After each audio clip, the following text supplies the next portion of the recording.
आप देख रहे हैं प्रवासी संदेश।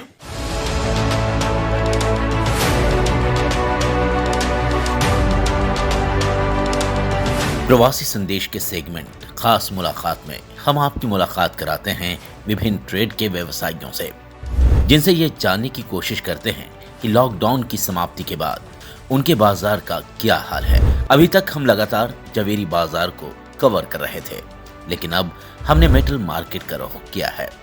आज के इस एपिसोड में हम आपकी मुलाकात कराएंगे अशोक बाफना से, जो नॉन फेरस मेटल के बड़े कारोबारी हैं और बॉम्बे मेटल एक्सचेंज के अध्यक्ष रह चुके हैं। हमारे संवाददाता शुभम पांडे ने अशोक बाफना से मुलाकात की और उनसे बाजार के वर्तमान हालात के बारे में कई सवाल पूछे। आप भी जानिए क्या बताया बाफना ने। मुंबई सहित पूरे भारत में अनलॉक की प्रक्रिया शुरू हो चुकी है। अनलॉक के तहत एक बार फिर से मुंबई में जो अन्य व्यवसाय थे, वो चाहे मेटल की बात करें, चाहे उद्योग धंधों की बात करें, चाहे अन्य किसी चीज़ों की बात करें, फिर से पटरी पर लौटने के लिए तैयार हो चुकी है। धीरे धीरे अनलॉक की प्रक्रिया शुरू हुई, वैसे वैसे ही कामगार जो गांव गए थे वो वापस लौटने चुके हैं। इसी कड़ी में आज हम आए हैं मेटल इंडस्ट्री में, जहां पर हम जानेंगे कि किस तरह से मेटल इंडस्ट्री में क्या कुछ फर्क पड़ा था अनलॉक की प्रक्रिया, और उससे पहले लॉकडाउन था तो उसमें किस तरह से प्रभाव पड़ा था। इन सब चीज़ों पे हमारे साथ बॉम्बे मेटल एक्सचेंज के पूर्व उपाध्यक्ष अशोक बाफना जी हैं, जिनसे हम बात करेंगे किस तरह से ये कुछ प्रक्रिया चल रही है और किस तरह से इस समय दिवाली नज़दीक है तो किस तरह से उनका कारोबार चल रहा है। सबसे पहले आपका स्वागत है, और ये बताइए कि अब अनलॉक की प्रक्रिया हो चुकी है, पिछले कुछ महीनों में जो स्थिति हमने देखी है, तो उसके बाद से किस तरह से इसमें मार्केट का सिचुएशन है, और दिवाली नज़दीक है तो किस तरह से तैयारियाँ चल रही हैं आपकी। देखिए, जहाँ तक मेटल बाजार का सवाल है, लॉकडाउन के वक्त में पिछले आने वाले स्टार्टिंग के जो 2-3 महीने हैं, जरूर उसके अंदर बहुत सारे प्रॉब्लम्स थी और काफ़ी इंडस्ट्रीज जो है वो खुली भी नहीं थी, उसकी वजह से बहुत प्रॉब्लम थी। लेकिन जहाँ तक मेटल बाजार के व्यवसाय का सवाल है,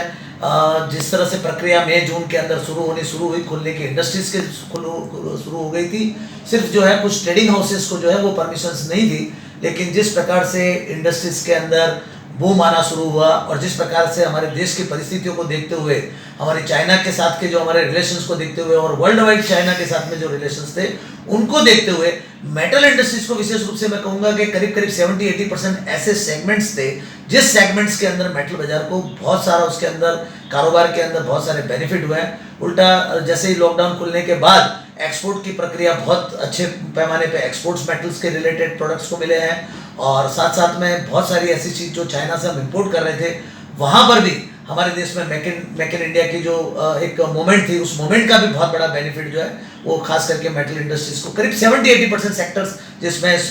इलेक्ट्रिकल सेक्टर्स हैं, पावर सेक्टर्स हैं, ऐसे ऑटोमोबाइल सेक्टर्स हैं, इस सेक्टर्स के अंदर काफ़ी अच्छा लास्ट 3 महीने की अगर मैं बात करूँ तो बहुत अच्छा मोमेंट भी है, और आने वाले दिनों में भी दिवाली सर पे है। मैं तो जिस प्रकार से देखता हूँ कि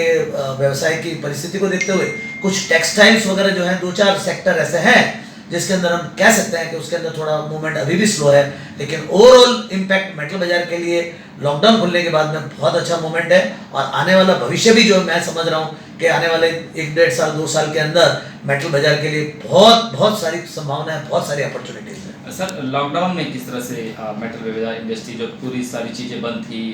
व्यवसाय बंद था, तो किस तरह से गुजरा? क्या मेटल इंडस्ट्री को उस तरह से इफेक्ट पड़ा था जिस तरह से अन्य व्यवसाय पर हमने देखा उसका कहर अभी भी जारी? आपने बताया कि पिछले 2-3 महीने में सारी रिकवरी अच्छी हो चुकी है, दिवाली नज़दीक है और उम्मीद जता रहे, लेकिन पिछले 3 महीने की अगर बात करें तो उसमें किस तरह से गुजरा था ये व्यवसाय? लॉकडाउन के वक्त की अगर हम बात करें तो वो मेटल बाजार का समय जो है बहुत ही कठिनाई भरा समय था, और उसके लिए विशेष रूप से करीबन 20%, 15% के ऊपर भी जो है कारोबार नहीं चल रहा था, और खासकर से मार्केट की परिस्थितियां इतनी गंभीर थी कि जिसके अंदर कई लोगों के, जैसे हमारे मेटल बाजार के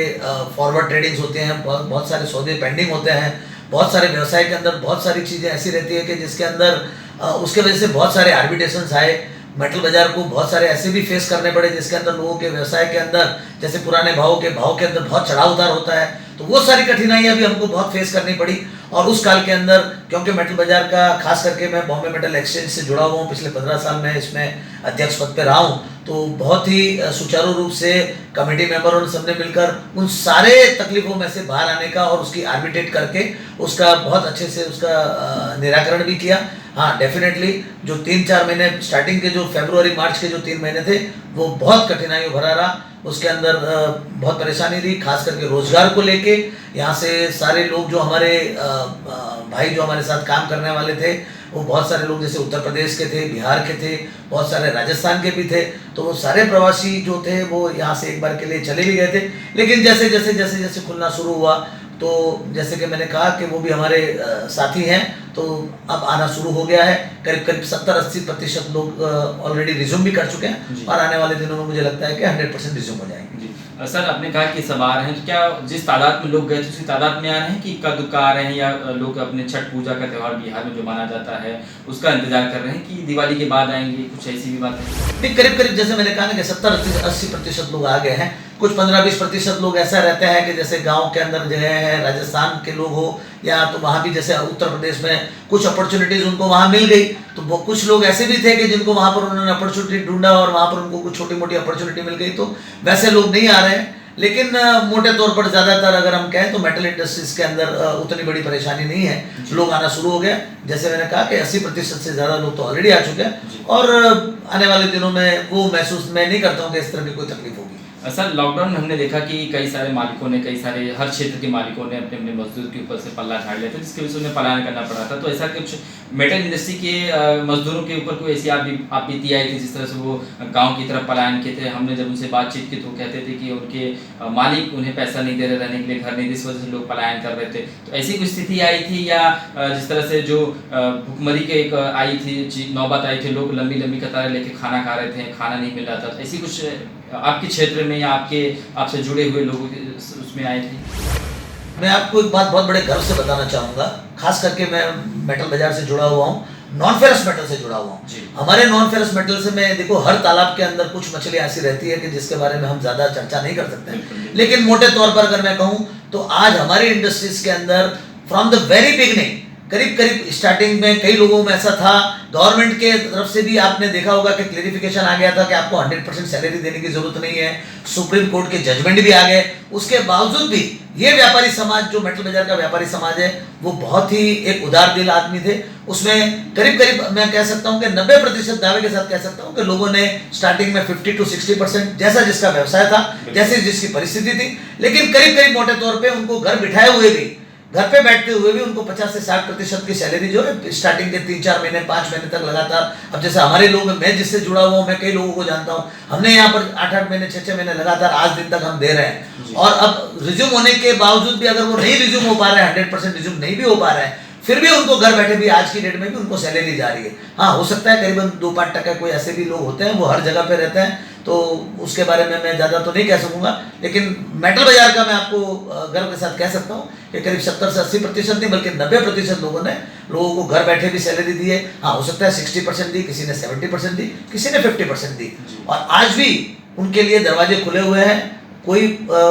इक्का दुक्का केस आपको देखने में मिला होगा जहाँ पर लोगों के कारोबार जो है बिल्कुल, जैसे मैंने कहा, टेक्सटाइल यूनिट, जैसे भी मेटल बाजार का एक टेक्सटाइल से जुड़ा हुआ है और कोई पर्टिकुलर इंडस्ट्री जो है वो पूरी टेक्सटाइल पे डिपेंडेंट है, तो हो सकता है उसके यहाँ पर अभी आज की डेट में रोजगार की परिस्थितियाँ गंभीर हुई हो, लेकिन उसमें भी उसकी कोशिश यही रही होगी कि जितने मैक्सिमम लोगों की हम हेल्प कर सकें, वो हमारे साथी हैं और हमेशा हमारे साथी के तौर पर उसको हम अपनाते रहेंगे। सर, इस समय मौजूदा समय में जो लोगों के पास पैसे नहीं है, आर्थिक तंगी का भी माहौल चल रहा है महाराष्ट्र, पूरे देश भर में, तो क्या आपकी कंपनी या मेटल में जो प्रोडक्शन कर रही है कि पुराने स्टॉक पे ही काम चल रहा है, ऐसा कुछ, या कस्टमर की डिमांड ज़्यादा है, सप्लाई कम हो?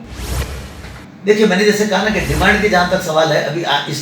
पिछले 3 महीने के अंदर डिमांड की परिस्थितियाँ बहुत अच्छे हमारे मेटल व्यवसाय के लिए, खास करके नॉन फेरस मेटल के अंदर, आप स्टील के अंदर देखिए, करीब करीब स्टील के अंदर तो 30% का जंप आ चुका है। नॉन फेरस इंडस्ट्रीज के अंदर करीबन 15% से 20% का जंप आ चुका है। और जहाँ तक सवाल है आर्थिक परिस्थितियों का देखते हुए, तो कुछ हद तक बैंकों ने सपोर्ट किया है, नो डाउट एमएसएमई को बहुत सारा सपोर्ट किया है, और खास करके chamber of association of Maharashtra industries and trade, जिसको भी मैं रिप्रेजेंट करता हूँ, उसके माध्यम से भी हमने गवर्नमेंट से अपील की थी कि ट्रेडर्स को भी, खास करके जो व्यापारी समाज है, उसको हमेशा एक सौतेला व्यवहार उनके साथ होता है, लेकिन उन्होंने हमारी बात की ऊपर बहुत गौर फरमाया और इस बार एमएसएमई में ट्रेडर्स को भी एमएसएमई के अंदर इंक्लूड किया है। तो कुछ हद तक मैं कह सकता हूं कि गवर्नमेंट ने बैंक के माध्यम से कुछ सपोर्ट देने की उनकी तरफ से कोशिश हुई है और कुछ जो कॉर्पोरेट इंडस्ट्रीज है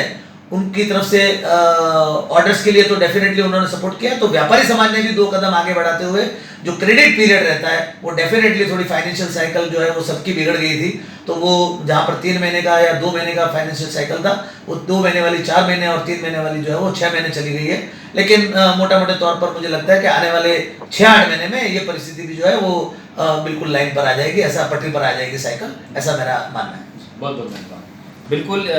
साफ तौर पर मेटल इंडस्ट्री एक बार फिर से पटरी पर लौट चुकी है,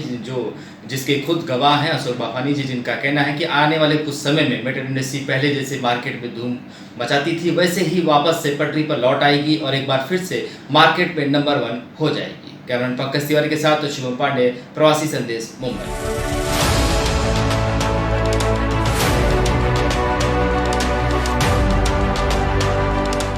प्रवासी संदेश को लाइक करें, शेयर करें, कमेंट करें, सब्सक्राइब करें और बेल आइकन जरूर दबाएं।